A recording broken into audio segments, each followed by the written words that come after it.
हम सभी किसी भी कार्य को करने के लिए अपने मन को एकाग्रचित करें तो कार्य को हम सही और कम समय में पूरा कर लेते हैं। यदि मन चंचल है तो कोई भी कार्य सही प्रकार से नहीं हो सकते। इसलिए चंचल मन पर विजय पाना आवश्यक है। अब प्रश्न उठता है कि मन पर विजय कैसे पाएं? आप पाएंगे कि जब आप मन को एकाग्र करना चाहते हैं तो आपके मन में एक ही समय में एक से अनेक विचार प्रकट होने लगते हैं और मन एकाग्र नहीं हो पाता।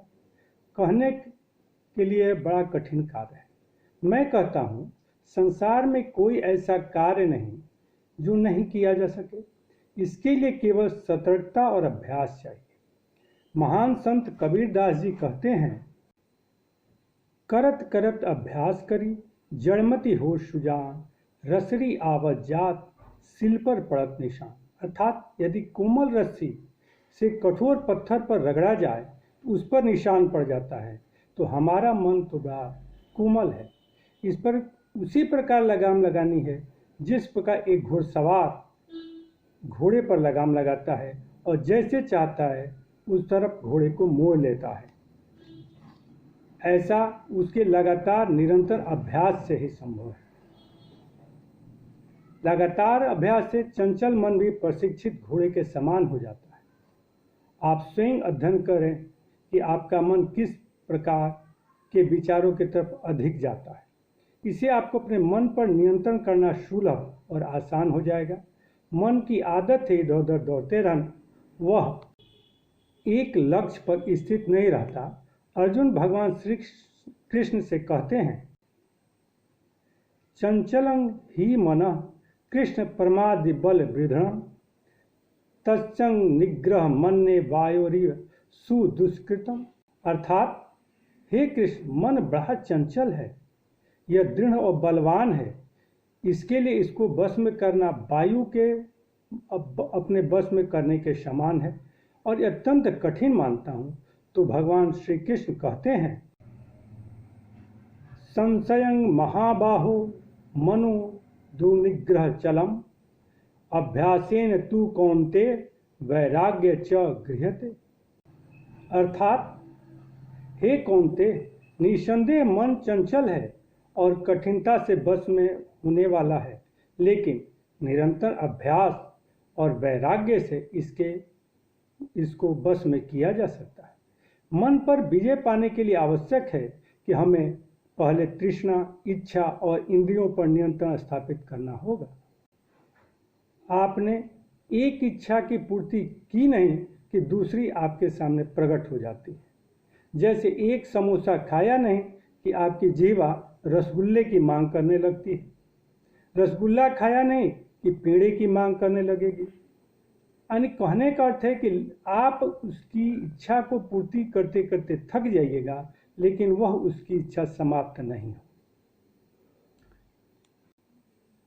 एक फिल्म देखा नहीं कि दूसरी फिल्म की चाहत शुरू हो जाती है।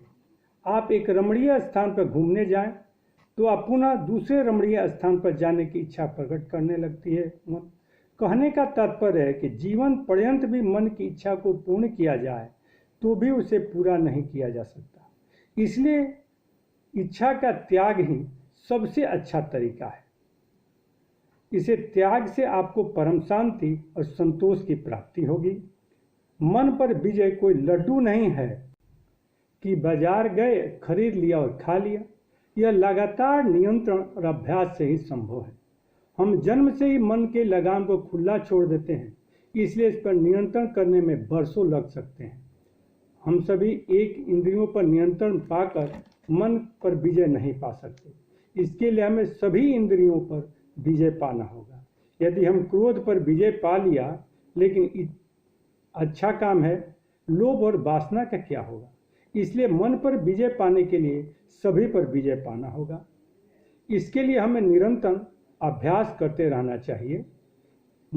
जब मन को एकाग्र करने का अभ्यास करें तो मन को किसी एक ही वस्तु पर विचार पर ध्यान केंद्रित करें, अन्य विचारों को मन में आने ही न दें। यदि कोई अन्य विचार आता है तो तुरंत मन को हटाकर वापस पहले विचार पर ले आएं अभ्यास निरंतर चलते रहना चाहिए। आपके अंदर निराशा और हताश नहीं आना चाहिए। घर या पुल एक दिन में नहीं बन जाता।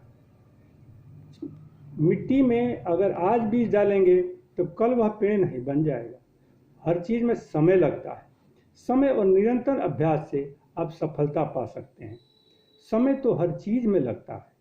खाना बनाने में भी समय लगता है, खाना खाने में भी समय लगता है, कपड़ा पहनने में समय लगता है।